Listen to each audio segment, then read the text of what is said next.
Olá pessoal, tudo bem?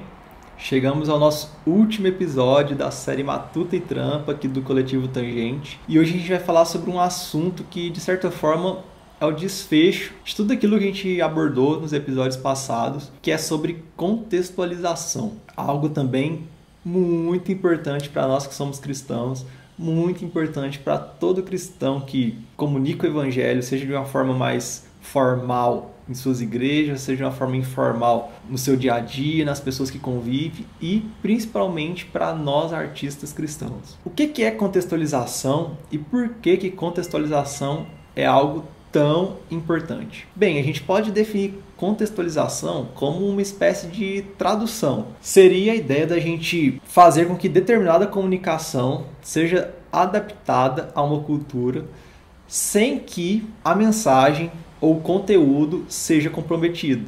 Então eu pego algo A que eu quero falar e comunico para uma cultura B de uma forma com que esse conteúdo A não se perca. Então a gente pode dar o exemplo da tradução de língua mesmo. Se a gente pega um texto em português e vai traduzir para o inglês, a ideia é que esse mesmo texto que em português a gente entende, as pessoas de língua inglesa também vão entender com o melhor sentido possível ou com o máximo de significado possível em relação ao original, em relação ao texto original que era em português. Então a ideia de contextualização basicamente é essa, a gente pegar determinada mensagem e traduzir ela para uma cultura diferente, de uma forma que essa cultura venha entender, mas que essa mensagem não venha a ser comprometida ou não venha a se perder nesse caminho. Nessa questão de tradução, é importante a gente observar que isso não significa comunicar aquilo que as pessoas querem ouvir, mas comunicar de uma forma que faça sentido para elas, ainda que elas rejeitem o conteúdo ou que elas discordem da mensagem. Então, eu vou falar algo para uma cultura X e ainda que essa cultura X venha discordar daquilo que eu falo, ou venha rejeitar minha mensagem, a minha mensagem vai ser plenamente entendível para essa cultura. É isso que é contextualizar. Não significa eu pegar minha mensagem e moldar ou adaptar ela para ela ficar palatável para determinada cultura, para determinado contexto. Não é isso. Não significa diluir a mensagem ou modificar a mensagem, mas sim traduzir a mensagem. Acho que deu para ficar claro, né? Um pouco essa distinção. Então, e por que isso é importante? Por que é importante contextualizar? Porque toda cultura, ela é moldada por visões de mundo, por comportamentos, por instituições, por valores. Então, toda cultura vai ter esse conjunto de coisas. E o fato da gente não contextualizar já é uma contextualização. Isso o Tim Keller vai falar. Então, quando eu pego uma mensagem e não me preocupo em contextualizar, a forma como eu estou falando já é uma contextualização, ainda que seja uma contextualização equivocada. Ainda que eu esteja contextualizando com uma cultura diferente daquela que eu estou comunicando, ainda assim eu estou contextualizando porque o simples fato de eu falar, o simples fato de eu comunicar, de eu produzir algo, esse algo já é moldado por uma visão de mundo, por uma cultura da qual eu faço parte. Então a contextualização, ela precisa ser intencional e propositiva nesse sentido de que se a gente não contextualiza, a gente já vai estar contextualizando, mas contextualizando de uma forma equivocada. E aí a gente precisa então, nessa ideia de contextualizar, de como contextualizar, entender que nós cristãos temos a Bíblia e que ela apresenta para nós verdades absolutas e universais. A gente falou um pouco disso no episódio passado sobre exegese cultural. Tendo em mente que a Bíblia possui essas verdades absolutas e universais, a gente precisa, através da contextualização, evitar dois perigos. O primeiro é achar que a verdade da Bíblia se aplica de igual modo em todas as culturas. Isso é um perigo. A verdade é a mesma, mas a forma como essa verdade se aplica na cultura X e na cultura Y são diferentes. Perceba que não são duas verdades para duas culturas. É uma única verdade, mas a forma que essa verdade é abordada é diferente. Então a contextualização ajuda a gente a evitar essa ideia de que a mesma verdade vai se aplicar de igual modo em diferentes culturas. Não. A verdade é a mesma, mas a forma de ser aplicada é diferente.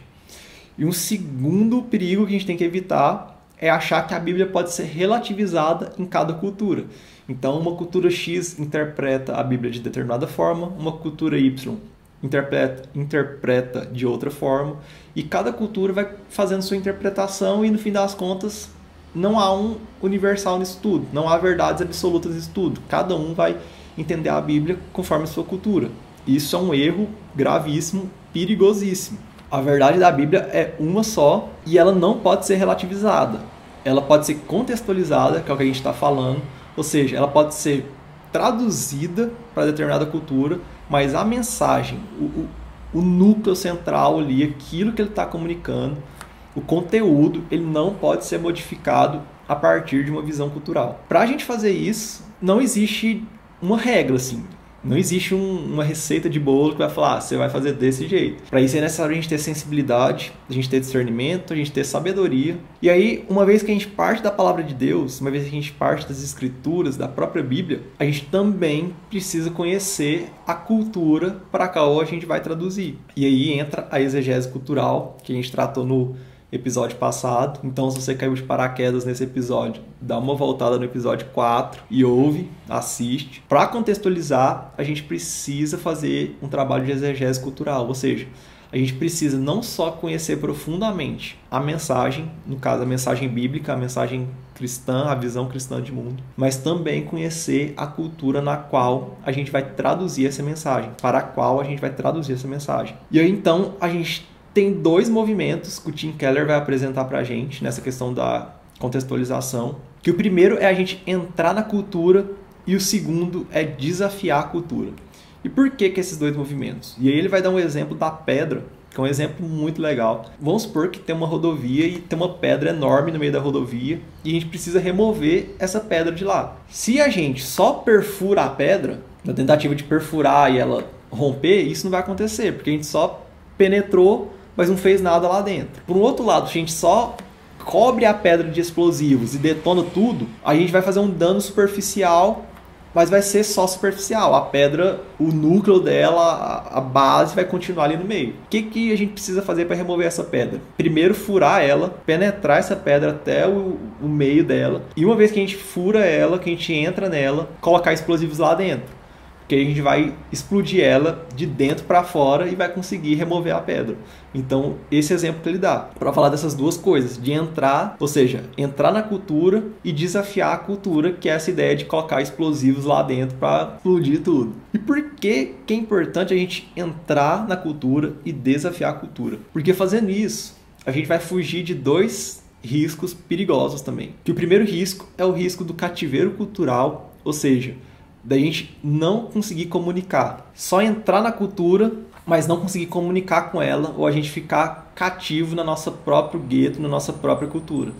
E um segundo risco é o risco do sincretismo, que é quando a gente pega a cultura e começa a assimilar ela. Ou seja, começa a pegar os elementos da cultura e fazer síntese com aquilo que a gente crê. Fazer síntese com as verdades da fé cristã, as verdades universais e imutáveis. Então a gente começa a pegar coisas que não são revelação de Deus e tornar isso, fazer com que isso se acople na revelação de Deus. E isso também é muito perigoso. Então, para a gente entrar na cultura, a gente precisa entender a realidade das pessoas a quem nós queremos comunicar. A gente precisa compreender suas questões, a gente precisa compreender suas esperanças e precisa compreender as crenças dessa cultura. E com isso, a gente estabelecer relacionamentos sinceros no meio cultural e pra gente que é do meio artístico principalmente. Então, se eu sou um artista que trabalha com lettering, com caligrafia, eu preciso me envolver com a cena do lettering e da caligrafia aqui na minha cidade e envolver de verdade, não só com fins, vou ir para evangelizar a galera, não, eu vou ir para estabelecer relacionamentos verdadeiros com essa galera, para caminhar com eles, para ver o que eles pensam, saber o que eles falam, para ver qual que é a visão de mundo deles, o que está rolando e nutrir de fato amizades com essas pessoas, porque é só assim que a gente vai conseguir compreender a cultura. E aí não entenda que a gente vai usar as pessoas de uma forma utilitarista, estabelecer amizades fakes só para entender a cultura, não é isso. Pelo amor de Deus, não entendam isso. Mas é de fato a gente se envolver mesmo, envolver na cultura, envolver na cena cultural da nossa cidade, envolver na cena artística da qual você faz parte, se é com dança, então se envolver na cena da dança na sua cidade, nos festivais, nas coisas que acontecem. Se é com cinema, envolver com a galera que produz cinema, participar dos festivais, das mostras, enfim, é a ideia de a gente realmente envolver na cultura para compreender ela e estar lá dentro. E aí uma vez que a gente está lá dentro, que a gente conhece, que a gente compreende essa cultura, vem a parte da gente desafiar a cultura, porque não adianta só a gente estar lá dentro da cultura se a gente não desafia ela. E aí o Tim Keller também, ele vai apresentar um esquema muito legal, muito didático, e é claro que não é o único jeito, mas é um jeito que ele apresenta e que eu acho que faz total sentido, que é de entender as crenças A e crenças B. O que são isso? Toda cultura, ela tem as crenças que ele chama de crenças A, ou seja, são aquelas crenças que estão em acordo com determinadas doutrinas bíblicas. Estão em acordo com aquilo que nós cristãos cremos, com aquilo que nós cristãos também entendemos através da revelação de Deus, que é verdadeiro. E ao mesmo tempo, toda cultura tem crenças B, ou seja, crenças que estão em tensão, ou estão em contradição, ou estão em choque com as doutrinas bíblicas. Toda cultura vai ter isso. Toda cultura vai ter crenças A, crenças que estão em acordo com a verdade de Deus, e crenças B, que estão em desacordo. E o que a gente precisa fazer com isso? Vamos supor a ideia de direitos humanos. Pelo menos no meu contexto, no contexto talvez ocidental, de Brasil, direitos humanos é, para boa parte das pessoas, tem uma turma que é contra isso, mas boa parte entende os direitos humanos como algo bom, como algo que traz dignidade para o ser humano, como algo intrínseco nosso, da nossa dignidade, da nossa humanidade, que é necessário, que contém abusos, que contém violência, que contém uma série de coisas, que nos resguarda de uma série de coisas ruins. E os direitos humanos é uma coisa que está em coesão com a doutrina bíblica. A Bíblia nos diz que os seres humanos têm sim dignidade, que eles têm sim que ser respeitados, que a gente tem sim que ser privados da violência, de coisas do tipo. Então, é uma crença da cultura, que está lá na cultura, que está em acordo com a verdade bíblica. No entanto, os direitos humanos, para nós que somos cristãos, entendemos que a origem disso, o fruto disso, vem de uma revelação de Deus, que a gente só tem verdades e a gente só tem essa humanidade nossa, porque a gente foi feito à imagem e semelhança de Deus. Porque Deus nos dotou de humanidade, Deus nos dotou de dignidade. Então é uma crença que nós temos, mas que a cultura não tem.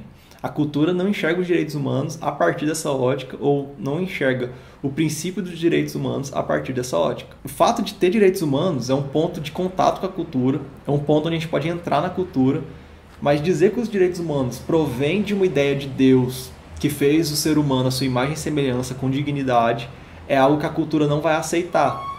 É algo que a cultura não entende como verdade. E, portanto, a gente afirmar isso, a gente vai estar confrontando a cultura. Então, esse exemplo serve para tudo. Se a gente vai fazer qualquer tipo de trabalho artístico, criativo, e vai abordar determinado tema, a gente pode se apropriar de crenças A, ou seja, crenças que nós temos e que a cultura também tem, para a gente entrar na cultura, para a gente apresentar essas ideias, mas a gente não pode deixar de lado as crenças B, que são aquelas que nós temos, mas que a cultura não enxerga como verdadeiras, e a gente precisa expor essas ideias. Então, talvez esse é um dos caminhos para a nossa contextualização, se apropriar daquilo que nós temos em comum com a cultura, para entrar nela, para introduzir no nosso trabalho, para introduzir aquilo que a gente quer falar, que a gente quer comunicar, mas sem deixar de lado os aspectos disso que vão confrontar e que vão desafiar a cultura. E aí a gente fazer isso e fazer com muito amor, fazer sem ser babaca, sem ser arrogante, mas fazendo em amor, porque é a revelação de Deus, é uma verdade que a gente crê que Deus nos revelou e que é de fato verdadeira. Então esse é um desafio para nós, enquanto artistas, de fazer um trabalho contextualizado, de fazer um trabalho que comunica com as pessoas lá fora, ainda que vão deixar elas com a pulga atrás da orelha, ou ainda que vão gerar um certo incômodo, mas que vai comunicar e que vai deixá-las pelo menos reflexivas. Tipo, putz, eu não concordo, mas interessante, saca? Acho que um dos nossos papéis enquanto artistas cristãos é fazer isso. Não só isso, mas isso tem que estar presente também no nosso trabalho. Acho que é basicamente isso. E aqui a gente vai encerrando essa primeira série do Coletivo Tangente. A gente falou sobre a questão da arte não precisar de justificativa, das relações da fé com a cultura, da interação cultural, da exegese cultural e agora da contextualização. E eu acho que isso, de uma certa forma, vai ajudar, eu espero que ajude você que é artista, você que é cristão, a fazer um trabalho mais coerente, a fazer um trabalho que glorifique a Deus, não que você já não tenha feito ou já não faça, mas te ajudar mesmo. Para algumas pessoas que já têm mais bagagem, mais conteúdo, talvez isso que eu tô falando e falei nesses episódios já é um assunto já batido, mas eu acredito que para muita gente não seja. Então eu espero que Deus possa usar essa série para abençoar a sua vida, para te ajudar, para te instruir naquilo que for possível. Não que eu seja dono da verdade, nem dono da razão, mas é simplesmente uma forma da gente contribuir, uma forma da gente compartilhar aquilo que a gente tem estudado, que a gente tem visto. E aí, mais uma vez, eu peço, compartilhe, manda pra galera, manda pros seus amigos e nos dê feedback. Fale com a gente o que foi bom, o que foi ruim, o que vocês têm dúvida, o que vocês gostariam que a gente abordasse em outras séries dessa, em outros hangouts que a gente costuma fazer. E a gente vai fazendo o que é possível e vamos caminhando. Orem por nós, estejam com a gente. E qualquer dúvida, entre em contato com a gente nas nossas redes sociais, no nosso e-mail, coletivotangente@gmail.com, e vamos caminhando juntos, beleza? Muito obrigado por terem me aturado até aqui. E um grande abraço, que Deus abençoe todos vocês. Valeu!